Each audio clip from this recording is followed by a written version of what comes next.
அவரை நம்பி இருந்தது நான் சகாயம் பெற்றேன்.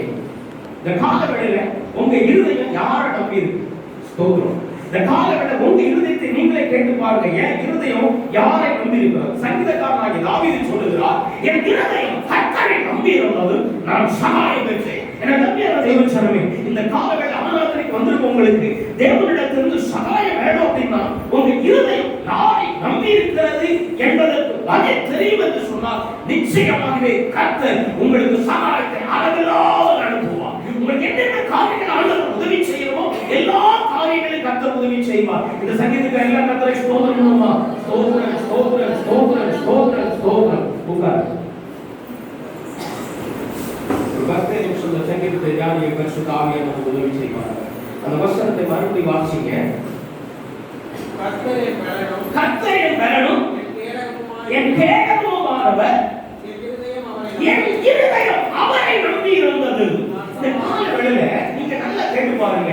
இந்த காலவேளையில கர்த்தரான தேவச்சனமே, நம்ம ஒவ்வொரு நமக்குள்ள கேட்க வேண்டிய கேள்வி, என் இருதயம் யாரை நம்பி இருக்கிறது?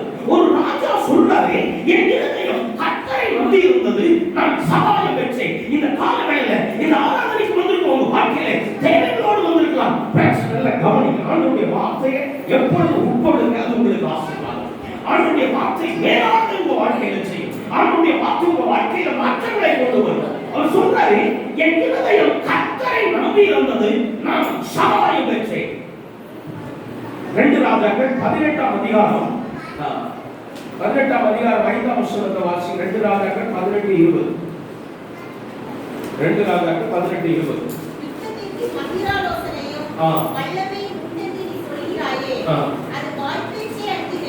அது வாய்ப்பேச்சு அன்றி வேற அல்ல.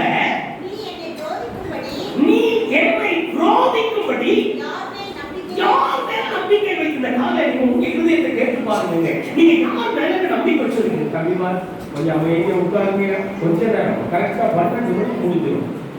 அந்த 2 மணி நேரம் கூட நீங்க உட்கார்றது கஷ்டம். 2 மணி நேரம் உட்கார்ந்து பழகணும். ஸ்தோத்திரம். யார் மேல நம்பிக்கை வைத்திருக்கிறார்?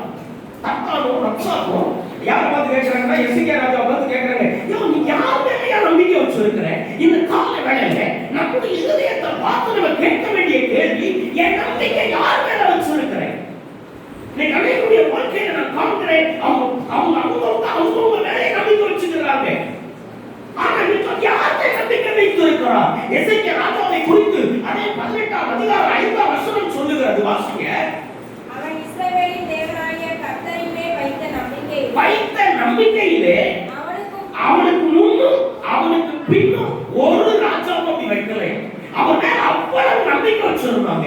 இந்த காலவேளையில எனக்கு அருமையான தேவச்சனமே, உங்க நம்பிக்கை யார் மேல இருக்கு? உங்க நம்பிக்கை உங்க பலத்தின் மேல இருக்கா? இல்ல உங்க படிப்பு மேல இருக்கா? இல்ல உங்க ஆஸ்தி மேல இருக்கா? உங்க ஐஸ்வர்யத்தின் மேல இருக்கா? இந்த காலவேளையில உங்க நம்பிக்கை தேவன் மேல இருக்கும் என்று சொன்னால் தாவீதுக்கு சகாயம் செய்த சர்வ வல்லமையுள்ள தேவன் உங்களுக்கு நிச்சயமா சகாயம் செய்வார். அதனாலதான் தாவீது சொல்கிறார், சில ரதங்களை குறித்தும் சில குதிரைகளை குறித்தும் மேன்மை பாராட்டுகிறார்கள், அவர்கள் இடறி விழுந்தார்கள். நான் கர்த்தரை நம்பி இருக்கிறேன், ஆகையாலே எழுந்து நிமிர்ந்து இருக்கிறேன். இந்த காலவேளை சொல்றேன், தேவன் மேல நம்பிக்கை வைக்கிற எந்த பிள்ளைகளும் விழுந்து போவதே கிடையாது. அவங்க எல்லா காலங்களிலும் தேவன் எழுந்து நிமிர்ந்து நிற்க பண்ணுவோம். உங்க நம்பிக்கை யார் மேல இருக்குங்கிறத மட்டும் உங்க இருதயத்தை நீங்களே கேட்டு பாருங்க. உங்க நம்பிக்கை தேவன் மேல இருக்கட்டும். உங்க நம்பிக்கை தேவன் மேல இருந்தா நீங்க ஒரு காலம் விழுந்து போவதில்லை, எழுந்து நிமிர்ந்து இருப்பீங்க. உங்களை ஒரு காலம் வெட்கப்படுத்தாத தேவன் எந்த சூழ்நிலையும் உங்களை வெட்கப்படுத்தவே மாட்டார். அதான் அவர் சொல்றார், உன் நம்பிக்கை யார் மேல இருந்தது? நான் கர்த்தரை நம்பி இருந்தேன், என் இருதயம் கர்த்தரை நம்பி இருந்தது, நான் அவரிடத்தில் சகாயம் பெற்றேன். அதை 29ஆம் சங்கீதத்தில் அவர் சொல்வார். சங்கீதம் 29 கடைசி வசனம் வாசி. கர்த்தர் தமது ஜனத்துக்கு பலம் கொடுப்பார். 9ஆம் வசனம் வாசி. கர்த்தருடைய சத்தம் 30 சாரி. கர்த்தாவே, நீர் எனக்கு செவி கொடுத்து என் மேல் இரக்கமாயிரும். என் மேல் இரக்கமாயிரும். கர்த்தாவே, நீர் எனக்கு நான் உங்களை நம்பி இருக்கிறேன், நீர் எனக்கு சகாயராயிரும். எனக்கு அன்பின் தேவச்சனமே, இந்த காலத்துல நீங்க என்ன சூழ்நிலையில இருக்கிறீங்கன்னு தெரியாது, நீங்க என்ன பிரச்சனையில இருக்கீங்கன்னு தெரியாது, என்ன போராட்டத்தில் இருக்கீங்கன்னு தெரியாது.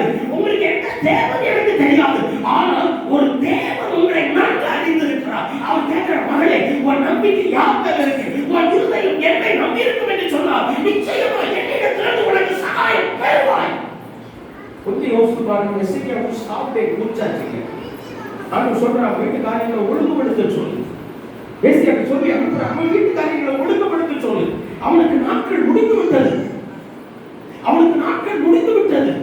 நம்மகிட்ட இப்படி யாராவது சொல்லி இருந்தா நம்ம நிலைமை என்ன பயத்திலேயே சென்று போயிருப்போம். ஆனால் ஆலயத்தின் பக்கமாய் போய் சுவர் பக்கமாய் திரும்பி தேவனை நோக்கி பார்க்கிறான். அவன் இருதயத்தை பாருங்க. அந்த கடைசி நேரத்துல கூட அவன் தேவன் மேல வச்ச நம்பிக்கை அவன் விட்டு விடவே இல்லை.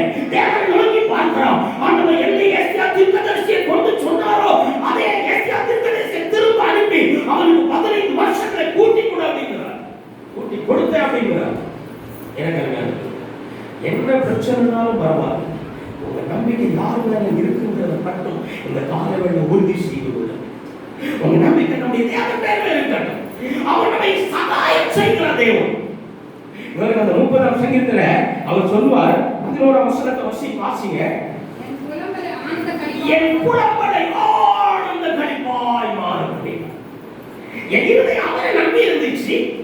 அவர் இப்ப என்ன பண்ணிட்டாருன்னா, இதுவரைக்கும் நான் புலம்பிக்கிட்டே இருந்தேன். எனக்கு கஷ்டம், எனக்கு பிரச்சனை, எனக்கு பாடு, எனக்கு வேதனை, எனக்கு வியாதி, என்னுடைய வாழ்க்கையில பிரச்சனை எனக்கு துரத்தி கொண்டே இருக்கிற புலம்பிக்கிட்டே இருந்தேன்.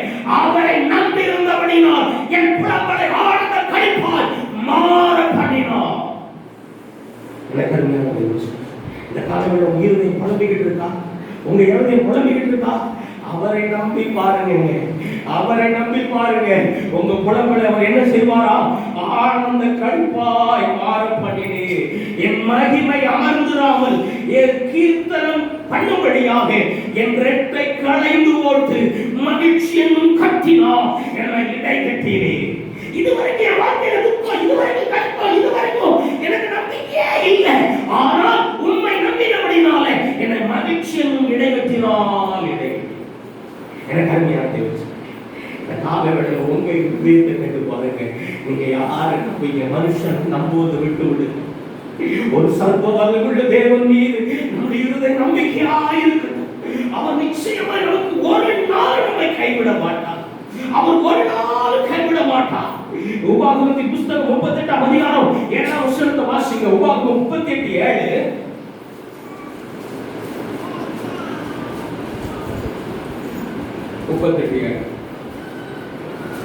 33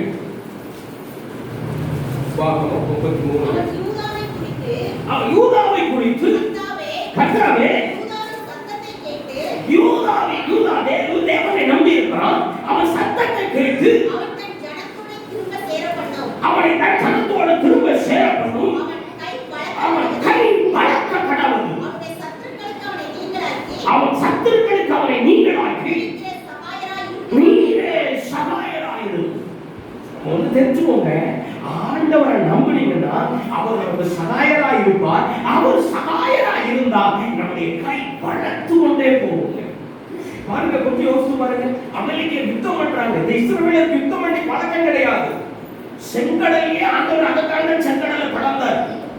ஏன்னா இவங்க யுத்தத்தை பார்த்தா அந்த ஜனங்கள் சோர்ந்து போயிருவாங்க, வனாந்தரத்துல நடக்க மாட்டாங்கன்னு.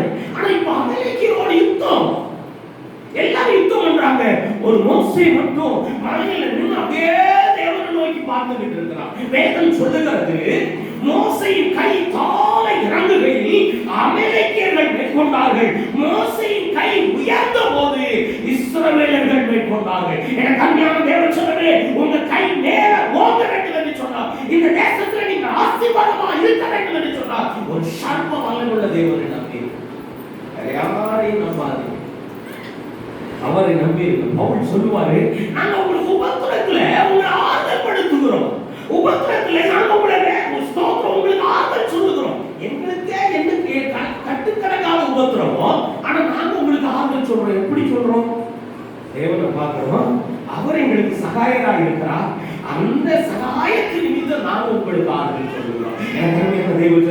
இந்த காலையில் நான் சொல்றேன், உங்க புலம்பலை ஆனந்த களிப்பாய் மாற பண்ணுகிற தேவன். உங்களுடைய துக்கங்களை எல்லாம், உங்கள் புலம்பல்களை எல்லாம் ஆனந்த களிப்பாய் மாற பண்ணுகிற தேவன். இந்த காலையில் உங்களை பார்த்து கேட்கிறாரு, எனக்கு அருமையான தெய்வம் சொல்லுவேன், இருதயம் எதை நம்புகிறது? நம்ம இருதயத்தை பார்த்து கேட்க வேண்டிய கேள்வி. யாரையுமே தொடர்ந்து நம்பக்கூடாது சொல்லுங்க. நமக்கு தேவன் எப்பொழுதுமே உண்மை உள்ளவர். சங்கீதம் 124:6 வாசிங்க. சங்கீதம் 124:6. நம்மை அவருடைய கற்பனைக்கு இரையாக ஒப்புக்கொடாதிருக்கிற கர்த்தருக்கு ஸ்தோத்திரம். வேடருடைய கண்ணிக்கு தப்பின தூதியைப் போல நம்முடைய ஆத்துமா தப்பிச்சு கண்ணி தெரித்தது. நாம் தப்பினோம். நம்முடைய சகாயம் வானத்தையும் நம்முடைய சகாயம் வானத்தையும் பூமியும் உண்டாக்கின கர்த்தருடைய நாமத்தில் உள்ளது. நமக்கு சகாயம் அவருடைய நாமத்தில் உள்ளது. அதை பெற்றுக்கொள்ளணும். உங்க இருதயம் இந்த காலங்களிலே யார் மேல இருக்குங்க யோசித்து பாருங்க. எனக்கு அருமையான தேவ ஜனமே, நான் சீக்கிரமா முடிக்கிறேன். நேரம் இல்லாததுனால முடிக்கிறேன். உங்க இருதயம், ஒவ்வொருவருடைய இருதயம், அது சின்ன பிள்ளைகளா இருக்கலாம், வாலிப பிள்ளைகளா இருக்கலாம், வாலிப தம்பியா இருக்கலாம், வயதானவங்களா இருக்கலாம், உங்க நம்பிக்கை இயேசுவின் மேல இருக்கு. உங்க நம்பிக்கை இயேசு புலம்பலாம்.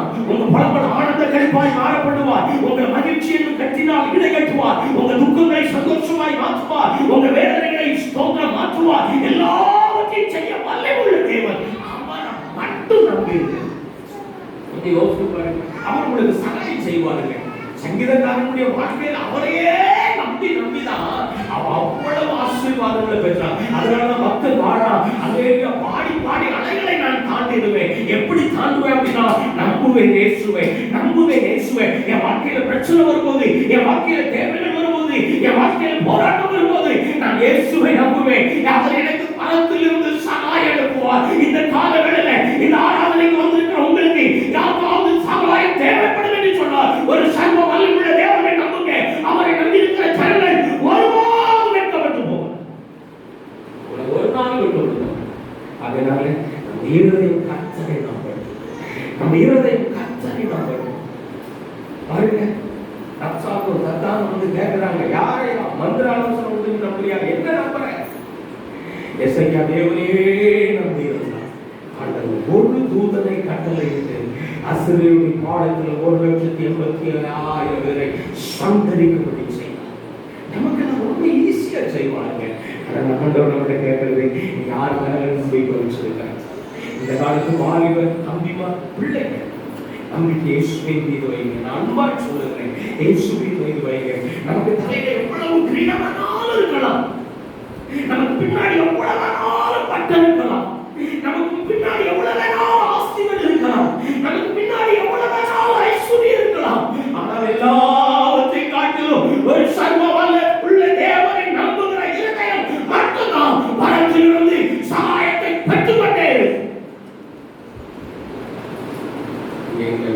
எங்க வீட்டுக்கு வர நல்ல தம்பிமா, நல்ல பிள்ளைங்க அடிக்கடி யோசிப்பேன், நம்பிக்கை யார் மேல வச்சிருக்காங்க? சிலர் தான் சரீரத்து மேலே நம்பிக்கை. வேதம் சொல்லுகிறது, ஐஸ்வர்யத்தை குறித்து மேன்மை பாராட்ட வேண்டாம், ஞானி தன் ஞானத்தை குறித்து மேன்மை பாராட்ட வேண்டாம், பலவான் தன் பலத்தை குறித்து மேன்மை பாராட்ட வேண்டாம். நமக்கு உதவி செய்கிற ஒரு வல்லமையுள்ள தேவனை குறித்து நாம் மேன்மை பாராட்டணும். இறங்கி அவங்கவே எழுதிச்சு வேதம் சொல்லுகிறார். இந்த காலங்களில் நீங்கள் நான் தேவன் மீது மேன்மை பாராட்டுவோம். ஆண்டவர் உங்களுக்கு சகாயம் செய்வார். அதான் உபாகமம் 33 இஸ்ரவேலே நீ பாக்கியவான், கர்த்தரால் ரட்சிக்கப்பட்ட ஜனமே, உனக்கு ஒப்பானவன் யார்? உனக்கு சகாயம் செய் கேடகமும் மகிமை பொருந்திய பட்டயமும் அவரே. நீ அவரை நம்பி இருக்கிறேன். அவர் உனக்கு சகாயம் செய்வார், உன்னை பாக்கியவானாய் மாற்றுவார், நீ சத்துருக்களை மிதிப்பார், நீ ஜெயப்படுவார். இவைகளெல்லாம் எப்படி நடக்கும்னா, என் நம்பிக்கை தேவன் மேல இருந்தால் நிச்சயமா நமக்கு வாய்க்கப்படுவார். கர்த்தராவே இந்த சங்கீதத்தை கொண்டு நம்மை ஆசீர்வதிப்பார். கர்த்தர் நம்மை ஆசீர்வதிப்பார். சின்ன வேகமா வசனம் சொல்லுமா?